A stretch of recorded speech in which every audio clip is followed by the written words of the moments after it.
Good morning, +2 class. Today we are going to continue with our next term, that is reserve and surplus. हमारे पास main head था equities and liabilities, उसमें हमने किया share holders fund. Share holders fund के अंदर categories थी हमारे पास, सब हेडिंग्स क्या थी शेयर होल्डर्स फंड के अंदर? शेयर कैपिटल था, रिजर्व एंड सरप्लसेस हैं, ठीक है। Then money received against share warrant है। तो हम आज सेकंड कैटेगरी करने लगे हैं, उसकी सब heading that is reserve and surplus. Reserve and surplus क्या होता है? Means the extra money that you keep at as a reserve. आपके पास जितना भी प्रॉफिट आया, सपोज आपने उसका 10% जो है वो रिज़र्व करके रख लिया है। अगर आपने रिज़र्व करके रख लिया है तो वो किस में आएगा? रिज़र्व में, जो आप उसको उसी पर्टिकुलर पर्पज़ के लिए यूज़ कर सकते हो, ठीक है। नेक्स्ट है सरप्लस। सरप्लस मीन्स जो प्रॉफिट का बैलेंस आपके पास बच जाता है। तो शेड्यूल 3 के अकॉर्डिंग हमारे पास रिजर्व एंड सरप्लस में ये बैलेंस आते हैं रजे। एक तो कैपिटल रिजर्व है, जितने भी रिजर्व्स हैं वो सब इसमें आएंगे। कैपिटल रिजर्व है, कैपिटल रिडेम्पशन रिजर्व है, ये कैपिटल को रिडीम करने के लिए यूज़ होगा। सिक्योरिटी प्रीमियम रिजर्व है, ठीक है। डिबेंचर रिडेम्पशन रिजर्व है, रीवैल्यूएशन रिजर्व है, शेयर्स ऑप्शन आउटस्टैंडिंग अकाउंट है, अदर रिजर्व्स हैं, सरप्लस है जो बैलेंस आपका P&L में आता है। ये सारे रिजर्व्स हैं जो आप इस कैटेगरी में ऐड करोगे। क्लियर? और ये हमारे पास स्टेटमेंट ऑफ P&L होती है जो हम ऐड करते हैं। राजे ये यहाँ पे डिटेल में दिए हुए हैं, if you want you can read this. Capital reserve वो रिजर्व होता है, reserve created out of the capital profit is known as capital reserve. Capital profits कौन से होते हैं कि आपने कोई मशीनरी सेल की है, उस मशीनरी की जो से आपको प्रॉफिट हुआ है, जो प्रॉफिट आपने लिया है वो आपने इस रिजर्व में रख लिया, वो आपका कैपिटल रिजर्व हो गया, ठीक है ना बेटा। तो वही कैपिटल जो है आपको गेन दे रही है, तो वो आपका कैपिटल रिजर्व हो गया, ठीक है।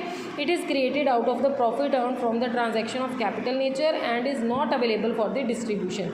कैपिटल रिजर्व जो होता है वो क्रिएट होता है profit on sale of fixed assets, profit on sale of investment, क्योंकि ये भी लॉन्ग टर्म की होती हैं। प्रॉफिट ऑन री issue of the forfeited shares, ये भी कैपिटल नेचर का ही है, क्योंकि शेयर्स आप फॉरफिट करके उनको दोबारा से री इशू कर रहे हो, तो ये भी कैपिटल रिजर्व में आएगा। Gain on purchase of an existing business, ठीक है। तो ये सारी चीज़ें रिजर्व में आती हैं कैपिटल रिजर्व में। कैपिटल रिडेम्पशन रिजर्व मीन्स वो रिजर्व जो आप यूज़ करते हो for the purpose of redeeming the capital. At the end of the year you have to pay back the amount of the capital to the share holders. तो उसके लिए आप जो अमाउंट पहले ही क्रिएट करके रख लेते हो वो CRR होता है। Next is security premium reserve. Security premium reserve is a reserve to which the amount received in excess of nominal value of the reserve is credited. Security premium reserve ये है कि आपका शेयर कैपिटल है 10 रुपये का, लेकिन आप उसको इशू कर रहे हो 12 रुपये पे, तो इट मीन्स 2 रुपीज़ जो एक्स्ट्रा है वो क्या है? आपका सिक्योरिटी प्रीमियम है, ठीक है। नेक्स्ट है डिबेंचर रिडेम्पशन रिजर्व। मीन्स वो रिजर्व जो आपने क्रिएट किया है for the purpose of redeeming the debentures, it means for the repayment of the debentures to the debenture holders. Next is revaluation reserve. Revaluation reserve जो है वो create किया जाता है by upward revision of the book value of an asset. कैसे? कि जब आपकी एसेट्स इंक्रीज़ होती हैं तो इट मीन्स आपकी वैल्यू भी बिजनेस की इंक्रीज़ हो रही है, और वो जो एक्स्ट्रा अमाउंट हो रहा है उसको आप किस में डाल देते हो? रीवैल्यूएशन रिजर्व में, जो कि यूज़ होता है for the payment of the dividend और issuing the bonus shares. Clear? Next है हमारे पास ये आप अच्छे से एक बार पढ़ लेना, अगर आपको कोई डाउट होगा तो आप पूछ लेना बेटा। Shares options outstanding account. Share options outstanding account is a reserve to which difference between the market value and the issue price of the shares. ये मार्केट में उसकी कितनी वैल्यू है और उसका इशू प्राइस कितना है। Let's take an example. The market price of the share is 75 and it is issued to its employed as ₹50। It means ये शेयर ऑप्शन है, जो 25 रुपीज़ हैं, that is credited to this reserve because this is share options outstanding account. Clear?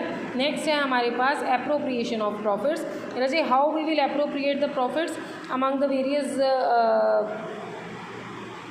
Heads, that depends upon the situation कि आपने profit को किस किस हिस्से में डिवाइड करना है, ठीक है। इसको अभी लीव करते हैं, इसका कोई ज़्यादा स्पेसिफिक रोल नहीं है। Now let's start with example 1। इसमें वो कह रहा है Sony limited has an opening debit balance of 1 lakh in surplus, ठीक है, that is balance in profit and loss account. Surplus देखो राजे, जब डेबिट लिखा आ गया तो इट मीन्स ये क्या है? लॉस है, प्रॉफिट नहीं है, ठीक है। Balance in statement of P&L account during the year ended 31 March 2019 it earned a profit of ₹3 lakh, ठीक है। इसको प्रॉफिट मिला कितना, 3 लाख का, ठीक है। तो ये ओपनिंग बैलेंस हो गया, ये वाला 1 लाख का ओपनिंग है, उसमें 3 लाख का प्रॉफिट आ गया, तो इट मीन्स आपके पास कितना रह गया, 2 लाख, ठीक है ना। Prepare notes to accounts to reserve and surplus showing the amount to be credited to the balance sheet. तो कितना आप क्रेडिट करोगे बैलेंस शीट में, 2 लाख। क्लियर। ये देखो रिजर्व एंड सरप्लस में सरप्लस हमारे पास था ओपनिंग बैलेंस नेगेटिव, और फिर हमारे पास प्रॉफिट आया 3 लाख का, तो हमारे पास एक्स्ट्रा कितना बचा, हमने वो 1 लाख नेगेटिव इसमें से मीट कर लिया, तो 2 लाख प्रॉफिट रह गया जो हम बैलेंस शीट में लेके जाएंगे, किसमें, रिजर्व एंड सरप्लस में।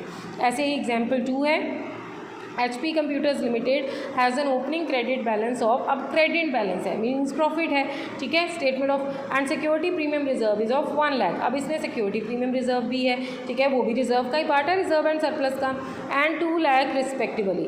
Now during the year incurred a loss of 1,50,000, जो लॉस होगा वो डिडक्ट हो जाएगा, ठीक है। अब let start. Reserve and surplus के अंदर क्या क्या आता है आपका, CRR था, कैपिटल रिडेम्पशन रिजर्व था, सिक्योरिटी प्रीमियम रिजर्व था, डिबेंचर रिडेम्पशन रिजर्व था, किसी भी तरह का रिजर्व है वो इसके अंदर आएगा। तो इसमें सबसे पहले सिक्योरिटी प्रीमियम रिजर्व दिया हुआ है, दैट इज़ ऑफ 1 लाख, मैंने यहाँ लिख लिया 1 लाख, ठीक है। पहले ओपनिंग बैलेंस कितना था इसका, ओपनिंग बैलेंस था इसका, कहते हैं HP consumers had opening credit balance of the surplus in statement of P&L and security premium reserves of 1 lakh and 2 lakh respectively. It means opening balance आपका 1 लाख है, ठीक है ना, और जो आपका P&L का बैलेंस है वो 2 लाख है, तो P&L का बैलेंस 2 लाख इधर आ गया, ठीक है। आपने security premium reserve 1 lakh opening balance था, उसमें आपको लॉस इंकर हुआ 1,50,000, आपने डिडक्ट कर दिया, जो नेट अमाउंट आई इधर लेके आपने लेस करके वो अमाउंट जो है वो बैलेंस शीट में डालनी है, ठीक है। Same example 3, Casio machines limited has an opening balance, I think you can do this, opening balance है और इन security premium reserve and also debit balance of 10 lakh in surplus. अब सिक्योरिटी प्रीमियम रिजर्व अलग है 5 लाख, और ये आपके पास किसका बैलेंस है, सरप्लस का 10 लाख सरप्लस का बैलेंस है, जो कि डेबिट है तो आपका लॉस है। During the year it incurred a loss of 15 lakh का लॉस आ गया, इसको फिर से माइनस किया, तो हमारे पास डबल लॉस हो गया कितना, 25 लाख। अब 25 लाख में ये जो सिक्योरिटी प्रीमियम रिजर्व है ये तो ऐड होगा ना, ठीक है ना, प्लस और माइनस कितना हो गया, 20 लाख, ये नेगेटिव 20 लाख जाएगा बैलेंस शीट में रिजर्व एंड सरप्लस के अंडर। क्लियर।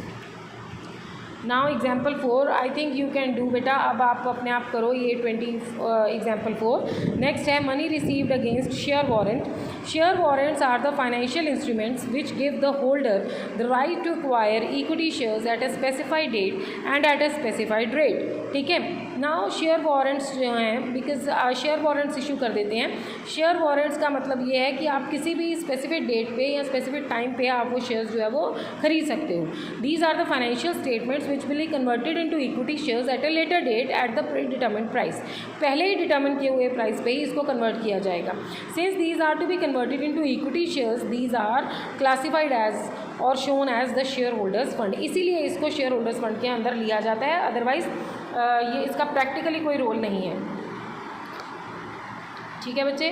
नेक्स्ट है हमारा share application money pending allotment. Share application money pending allotment क्या होता है, कहते हैं it is a line item in between share holders fund and non current liabilities, ठीक है। Amount received by the company towards share application and against which it will certainly not allotted any shares is shown against the share application money pending allotment, ठीक है ना, जिसके ऊपर आपने अभी allotment की ही नहीं लेकिन आपने एप्लीकेशन मनी रिसीव कर ली है, ठीक है। This situation will arise only when the allotment is made after the balance sheet, ठीक है। ये सिचुएशंस कम ही अराइज होती हैं, ये जो पार्ट है और ये पार्ट है ये एक्चुअली आपको प्रैक्टिकली नहीं मिलेंगे, ठीक है। तो we have done Raje share holders fund में जो मेजर हेड है हमारा शेयर होल्डर्स फंड, उसमें सब हेडिंग शेयर कैपिटल मैंने क्लियर कर दिया आपको, रिजर्व एंड सरप्लस क्लियर कर दिया, money receives and against share warrants clear कर दिया, share application money pending allotment clear कर दिया। अब ये नॉन करंट लाइबिलिटीज़ और करंट लाइबिलिटीज़ ये तो नॉर्मल सिचुएशंस हैं जो आप +1 से पढ़ते आ रहे हो, ठीक है। Now let's start with the liability side. Liabilities में liabilities are classified as non current liabilities and current liabilities. वैसे current liabilities are those liabilities which are settled within a period of 12 months, जो 12 महीने यानी कि 1 year के अंदर अंदर जो है वो सेटिस्फाई हो जाता है, वो करंट लाइबिलिटी होती है। ठीक है, नॉन करंट वो होती है जो एक्सीड कर जाता है 1 ईयर को। इट मीन्स अगर वो एक्सीड करता है 5 ईयर्स 10 ईयर्स तो ये आपकी नॉन करंट लाइबिलिटी आएगी। Let's read this current liability statement. It is a liability expected to be settled in a company's normal operating cycle, जो कंपनी के ऑपरेटिंग साइकिल के अंदर अंदर पे हो जाती है, due to be settled within 12 months after the reporting date, held primarily for the purpose of being traded. ठीक है, ये क्यों की जाती है? ट्रेड के पर्पस के लिए। There is no unconditional right to defer settlement for at least 12 months after the reporting date. ठीक है, रिपोर्टिंग डेट के बाद इसकी जो लाइबिलिटीज़ मतलब आफ्टर 12 मंथ्स के बाद इसको पे करना it's not easy. So it is a liability. If a liability meets any of the above 4 conditions it is classified और shown as a current liability. ठीक है, अगर वो ऑपरेटिंग साइकिल के अंदर आती है तब भी वो करंट लाइबिलिटी है, विद इन 12 मंथ्स आती है तब भी वो करंट लाइबिलिटी है, ट्रेडिंग पर्पस के लिए ली है तब भी वो करंट लाइबिलिटी है।